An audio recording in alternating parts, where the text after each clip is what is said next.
thank you for your patience. It's been a busy day. Our chairman has been in all kinds of meetings, and we have the Honorable Congressman Jim Clyburn, who will be joining us shortly. But today, I have the best job of all. I get to introduce a man who really needs no introduction. He is a great friend, but more importantly, he is the chair of our Democratic Party. So what a better way for us to start out talking to so many of you who have tuned in to hear what our message is. So I'm going to ask our chairman, and I like to call him Chairman Martin, but excuse me, I'm going to say Ken, who is also my friend, and I'm going to have him give some opening remarks to welcome us to his house. So Ken, if I were on the House floor, I'd say I yield my time to you and take as much time as you need. Well, thank you so much, Congresswoman Joyce Beatty, my great friend, and also our new associate chair of the DNC. I'm honored that she's accepted this role, and we're also joined by our wonderful leader here, of course, Congressman Jim Clyburn. As you can tell, it's a busy day here in Washington, of course, with this joint address. So, friends, thank you. Thank you for taking the time to join us before Trump's joint address to Congress tonight. Tonight, we expect to hear a distorted version of reality from Donald Trump. Since Trump and Republicans have been in office this year, they have broken promises, they have betrayed the working class, and they're carving up America to serve a handful of corrupt, opportunistic, fat cat billionaires. We're beginning to see genuine red alerts of a Trump recession. Our economy is now projected to contract when just a month ago it was expected to grow. Inflation continues to rise, grocery prices are higher, fewer people are buying homes, and jobless claims are surging. Meanwhile, Donald Trump, well, he's golfing. What's more, these Republicans in Washington have no real interest in saving taxpayer money. Democrats are all for making the government more efficient for the purpose of improving people's lives. But that's not what's happening. To prepare for trillions of dollars in tax cuts to the richest few, Trump, Elon Musk, and J.D. Vance are hell-bent on bulldozing Medicaid, kicking millions off health care, destroying our public schools, and shuttering rural hospitals. And make no mistake, Donald Trump and Elon Musk are coming for Social Security next. They've already started laying the groundwork. Many of you watching may be wondering what the DNC is doing right now to hold Trump and the GOP accountable and how we're moving our party forward. Today, as I mentioned, I'm joined by two incredible figures in our party, Representatives Joyce Beatty and Jim Clyburn. The work that lies ahead requires folks from every corner of this country to step up, and I'm honored to have them by my side today. My vision for our party is to organize everywhere against Trump and his allies' harmful agenda, to marshal the resources and strategies to compete in every zip code, and build the long-term party infrastructure we'll need to elect Democrats everywhere up and down the ballot. My plan for our party is to look beyond a handful of battleground states each election cycle and reimagine a DNC that's always on, always working, and always ahead of the emerging political trends. To run a permanent campaign, which is what we need to win locally and nationally every year, we need donations now, not only right before Election Day, we need to build long-term political infrastructure. We also need you to volunteer. Whether you give money, you volunteer, roll up your sleeves and do something. Right now, we need every one of you in this fight. We need to fight back against Trump tonight, and over the next year, we need to win back Congress in 2026, making Leader Jeffries Speaker Jeffries, and we need to kick Republicans out of the White House in 2028, and we need your support to do it. So thank you so much for joining us, and I'm going to kick it back to Congresswoman Beatty. Well, first of all, Ken, thank you, and to my good friend, thank you, Jim Clyburn, for being here with us today. And so, Congressman Clyburn, I'm going to kick it to you. Let me just set the stage. You gave us so much great direction, Mr. Chairman, that today we're going to have a conversation, a dialogue. We're going to really let everyone who's tuned in know that we're fighting back, that we are standing with them, and we understand what's at stake. And we know that we're not going to let this Trump, Musk, dual team beat us. We're going to be real clear about that. And you know what they say in the streets, we're going to speak truth to power in our dialogue. And we're also going to let those tuning in know that we're willing to address their questions. So I'll make a few remarks, but I'm going to go to my leader over here. You know, anytime they tell you that a man makes presidents, I'm going to go to him. And we do this a lot, Ken, because we're good partners. Thank you so much, Joyce, and thank you, Ken, for having me here. And I apologize for swooping in a little late. I know he's the ex-president, but I've been hanging out with Joe Biden. Oh, good. There you go. Trying to get a little bit of knowledge about how to respond to this juncture in our history. Ken, I want to thank you. You know, Joyce, we say on the floor of the House all the time, when we can't improve upon anything, we just move to associate ourselves, and I do associate myself with your opening comments here today. I think they're right on point. I think they're exactly what we've got to do. My little exclamation point is going to be this.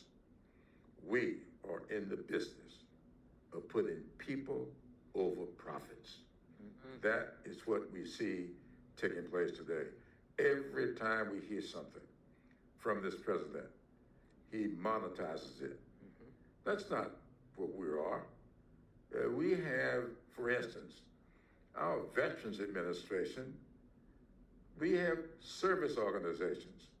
Our post office is a postal service. It is not there to make a profit. We now have someone sitting in the White House who looks at everything that is to be done on behalf of the American people and see whether or not a profit can be made from it. And we are in the business of providing service.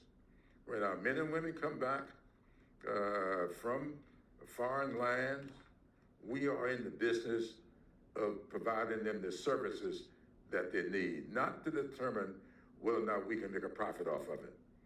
When we have senior citizens who have given the best of their years to making this country what it is, a future for all of us, we are in the business of providing them with the Medicare that they need or the Medicaid that they will need if they are headed for assisted care in their golden age. That is what the government is all about.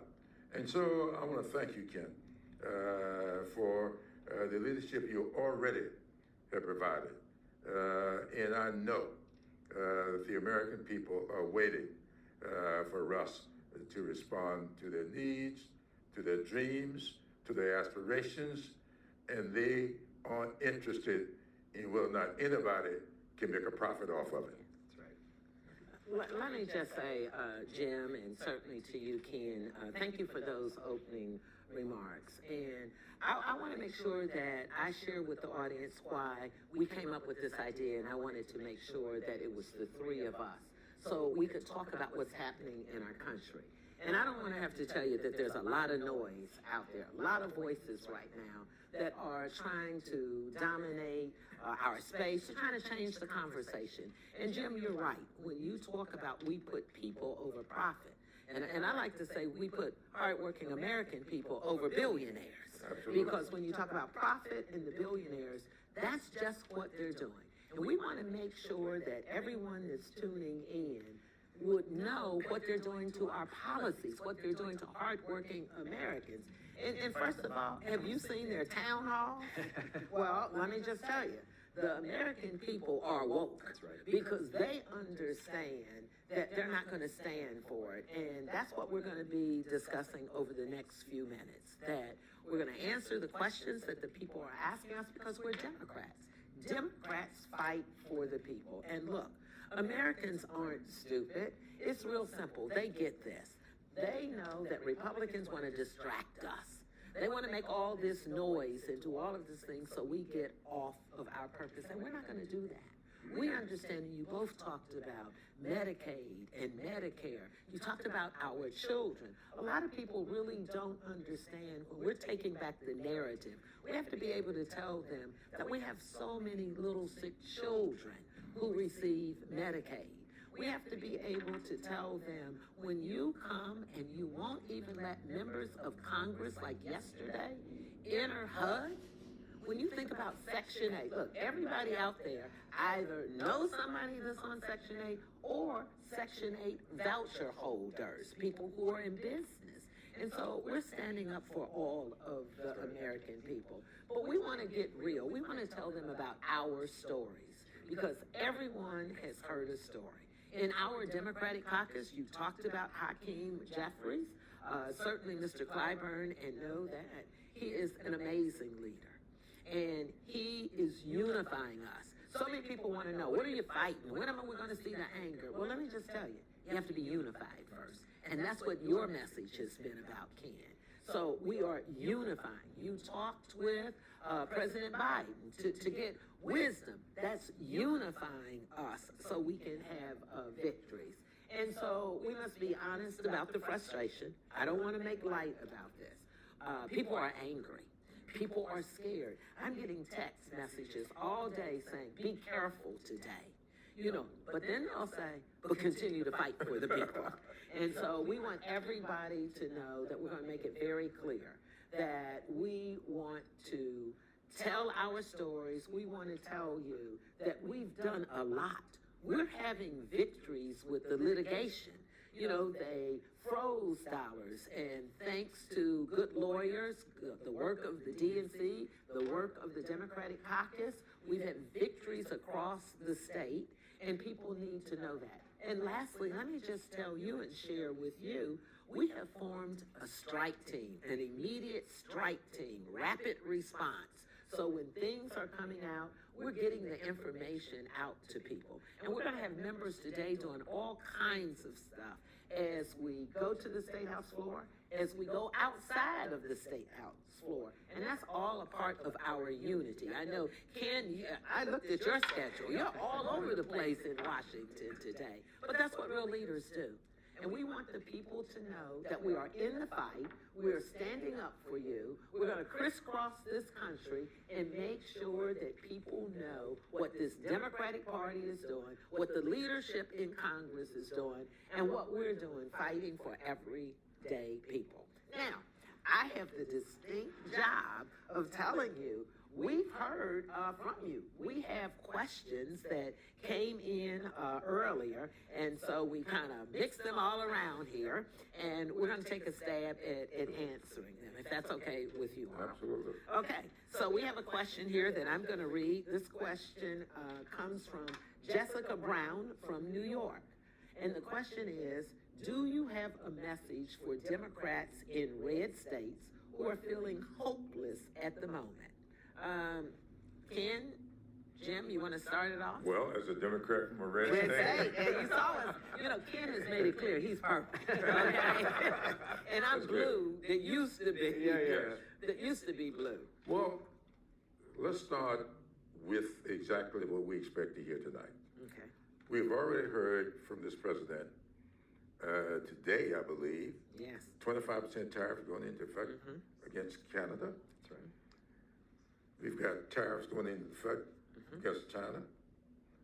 I'm going to say to all of my friends in the red states, let's focus on those farmers in rural South Carolina that's got all their soybeans that they're prepared to ship off to China. And China has already told us Yes. what we can expect from them in retaliation. We are talking about the rural America bringing their products into the marketplace. And they are expected to make a living that is not going to be there for them That's right. if this retaliation comes. We cannot isolate ourselves. And so I would say to people living in red states like mine, keep working, stay focused, not just on what may or may not be going on here in Washington. Think about your state houses. Think about your state legislatures. Think about your school boards. The fact of the matter is, we have got to bring everybody into this. That's why I'm particularly impressed with Ken's whole notion of getting beyond those 17 or 18 states that we're focused on when it comes to the presidency. We need to build a bench. We need to have a strong Congress, House, and Senate. And the only way you can do that is to focus in those communities where they are going to have to offer for office, and we can build good candidates. And so, red states, stay involved. Now, Jessica's from New York. Jessica, if those people who left South Carolina and moved up to New York over the past several years, if they were all come back home now, we would not lose a Democratic election in South Carolina. So we are bound, we are interrelated, if not by presence, certainly by soil and birth. And let me just say too, and thank you, Congressman, you know, the reality is we've already seen the tide starting to turn against Donald Trump. I was just in Missouri last week meeting with a farmer who supported Donald Trump. And as a result of his funding freeze to the Inflation Reduction Act, this 30-year-old farmer with 2 small children, they just reneged on a $500,000 cattle contract with his farm. And as a result, he may lose his farm to foreclosure as a result of these funding cuts. We know, of course, that 80% of the federal workforce that's being laid off is not in Washington, D.C. It's in communities throughout this country, including a number of red states. And the reality is we know that the Medicaid and SNAP funding cuts that are being proposed in this budget proposal by the House Republicans are going to disproportionately impact rural communities throughout this country and red states. And that frustration is brewing. Many people who supported Donald Trump right now are having buyer's remorse because they realize that this guy was a fraud. We all knew, of course, when we were campaigning last year, we knew that he said exactly what he was going to do to the American people. People didn't believe him. And the only thing he cares about is lining the pockets of wealthy individuals and big corporations at the expense of hardworking Americans, many of them who voted for Donald Trump. So we have to make sure that we have conversations with people outside of our bubble, because right now, those people are feeling afraid, they're feeling alone, they're feeling forgotten, and they're feeling abandoned by someone they supported in Donald Trump. So let's get out there and organize right now in this moment and give people a sense that whether you're a Democrat, you're an independent, or a Republican who supported Donald Trump, we as Democrats are gonna fight for them and for their families. Well, thank you. I don't know what I can add to that other than, Jessica, I want you to know that we stand with you. And we have said this repeatedly, and I think Ken and Jim said it best. We're not only focusing on those battleground states or those states that are blue. We know that when we look to those red states, that if we show up for you, if we stand and fight with you, it can make a difference. And I can tell you, being in a red state now that used to be blue, we used to say, so goes Ohio, goes the presidency, and that was a victory for Democrats. So we're gonna do a lot of tours, and I can give you our word, we're not gonna leave out the red states. So you hold on that for the hope. We're in this to the end, and we're gonna fight for you.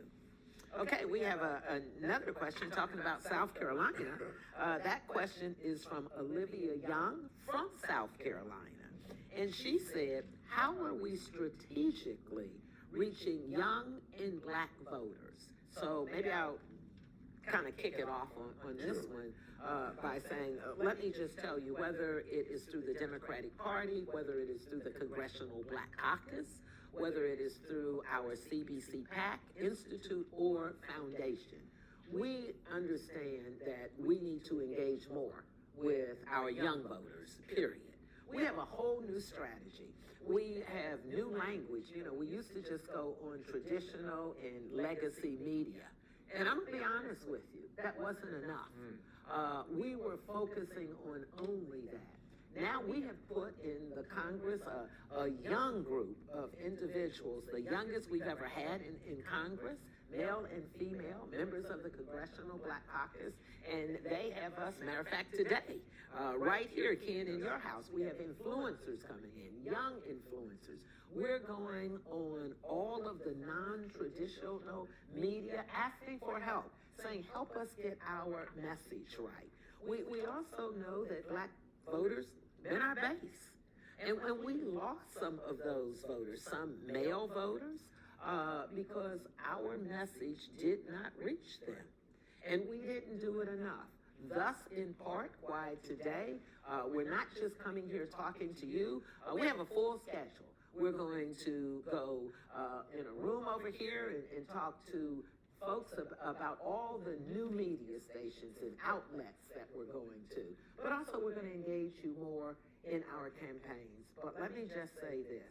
If we're going to talk truth to power, we can't do it alone. That's right. We need you to come and stand with us, and we make a commitment to you that there is a place for you within our party. And today I have a young college student, a black male, who is going to come as my guest to the State of the Union. I will escort and get him there because he's afraid he's going to lose his scholarship.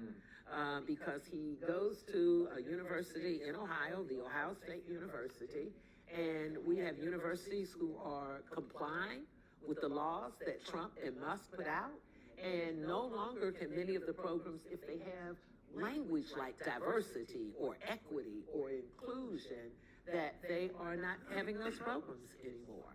So we are going to be fighting with that. We've had some success. Last Friday, we got a stay on that lawsuit. So we are fighting for our base, for our black voters, and we're going to be more inclusive in messaging. Absolutely, and I just want, especially those young people who are in post-secondary educations, we are focusing not just on college students, we are focused on post-secondary education.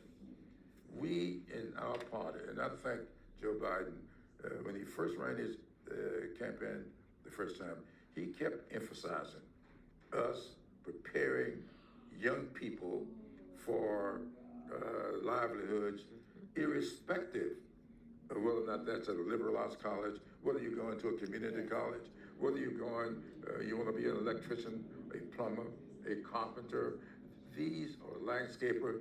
You don't need a liberal arts education to do that. And so we are focused on these kinds of things throughout these communities. And of course, in South Carolina, our Democratic Party is run by young people. Yeah. Us old folks have gone. Crystal Span is doing an excellent job there in South Carolina. And of course, Jamie Harrison brought his youth from South Carolina to the national level, and he's a very good friend of Ken Martin. So we are focusing on young people. I don't think that we toot our horn enough on that, because these media reports go out and people grab hold to them, and they don't think of just taking a look down there at the Democratic headquarters in Columbia, and there's a lot of youth there. Yeah. Well, and one thing I would say is if we really want to meet young people where they're at, we have to be where they're at. Yeah. And, you know, I'm a hunter, and people ask me all the time, where do you hunt? They think that I'm going to say my favorite hunting spot or maybe the deer stand, but if you're going to go hunting deer, you go where the deer are, right? And in this case, we need to be where young people are at getting their messages these days. And Congresswoman Beatty, you mentioned this in terms of these new media spaces and the fact that we'll be meeting with influencers here. For sure, we as a Democratic Party need to be engaging young voters where they're getting information. But we also need to inspire them, give them a sense that their hopes and dreams, to what you were saying, Congressman, can be realized through collective action, through organizing, through getting involved in politics. That politics still is, and government can still be an amazing catalyst for change in people's lives, making a difference, not just in their lives, but throughout this country, across all age and race and ethnicity. The reality is government can still make a difference, and we need to inspire people to action. I think that so many young people, and it's not just young people, but certainly young people feel disillusioned right now with what they're seeing throughout this country with this Trump administration. They feel not only forgotten, but they feel like no one cares. And we have to give them a sense, and we are, as Democrats, that we still care and we're still going to deliver. Well, our next question, another good question, and it's right on spot with what we're hearing in phone calls, text messages, and emails. People want to know, where's our fight? They appreciate us educating them, telling them about what's happening. But this question comes from Samantha Allen from Massachusetts. How are you all taking off the gloves to directly fight against Elon and Trump. Well, let me just say this. We're taking the gloves off. And that's why you found me yesterday standing out protesting at HUD. That's why you found me and other members of Congress over at the Consumer Financial Protection Bureau. That's why you found us at Treasury when they were going in and getting our data off. So there's a whole lot of ways we're taking our gloves off. You're going to see many members tonight on national news. You're going to see us on non-traditional news telling you how we're going to fight, because we will be fighting from the outside. You will see the unity of members on the House floor fighting on the inside. But let me just tell you, don't be mistaken. We've had a lot of victories. Donald Trump's numbers are going down. Donald Trump is losing in the court system, and we know that affects him. He's very competitive. We also know, I've been saying, that there's going to be a divorce that's coming between Musk and Trump. It's just a matter of days. And there's going to be a divorce because Democrats are out here pulling them apart and standing up. And that's the message you're going to hear a lot more about, that we're united and we're having a lot of victories. But we also know that the American people are standing with us. We know that young people are standing with us. We know our base is solid because we're fighting. We're fighting every day, and you're going to see it in a lot of the rebuttals today.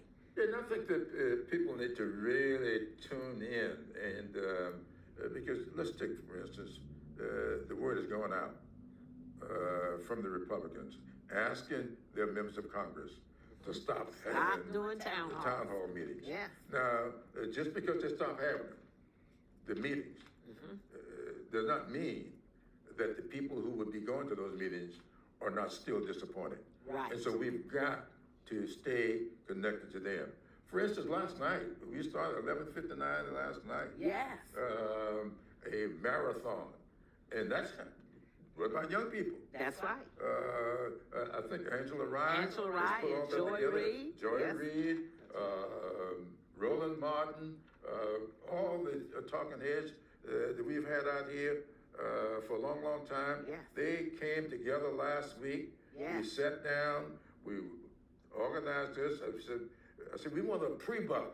That's we want right. to just have a rebuttal to this president. Let's have a pre-buttal. And they got together. Exactly. And when I heard from them a couple of days ago, they said this is the pre-bubble of all times. Right. So they started at 11:59 p.m. last night, and they're going to run all the way up to midnight tonight. Midnight tonight. And it is incredible. Now, I don't know exactly how you tune into that, but please talk to your local Democratic parties. Right. Or call in here to the DNC. Yes, let's call in and we'll give you the link. You'll find out how to do this and become a part of this. This is going on all over the country for 24 hours, taking off the gloves and fighting. And let me just add to that, Jim. And I think you said it earlier, Ken. We don't brag enough and tell enough. That would not have happened in part but for a meeting that we had taking off the gloves. And to you, Samantha, that was the same question we were asking each other. You know, let's do something non-traditional. The marathon. Roland Martin will have people in his station from 7 p.m. to midnight. And Ken Martin, the chair of the party, is making all of those rounds there. And let me just tell you, we're going to be really taking the gloves off. If you want to know how we're going to continue to fight, because here's the thing, we're not scared of Donald Trump or Elon Musk. And we're going to fight that way by educating you, but we're also going to fight on the inside. We're not giving up on writing legislation. We're not getting up on challenging our Republican colleagues, but we need you to help us. We need you to write those letters and call them and demand the same thing that you're demanding of us, because we've had victories before. And I'll end it with this. We all remember the Affordable Care Act. That's right. And everybody said we would not be able to pull it off. So this also gives you hope in whether you're in a red state or a blue state. We were in the minority. Now, we weren't in a triple minority, but still, we were in the minority, and in the House, we won every fight of being able to keep the Affordable Care Act. And so we're gonna continue up that fight. We're marching, we're protesting, we're calling them out, and you're gonna see that not just tonight. We have a whole plan of continuing to do this as long as we need to do it. Yes. Okay. Is that the last question? Okay, now we have a last question. And I love this question. Nicholas, I hope you're listening and watching. Nicholas Edwards is from Rhode Island. Now, here's the question. How do you all stay sane? And what keeps you grounded in this work? And thank you for complimenting us and saying we're in this work, because we are. Okay, who wants Well, to I go want to thank you for saying that we are sane. There you go. I'm not just sure about that. Well, let me just say a couple of things here. Look, we know who we are, and we know what we are as a party. And we need to stay true to that. Don't let anybody else define you.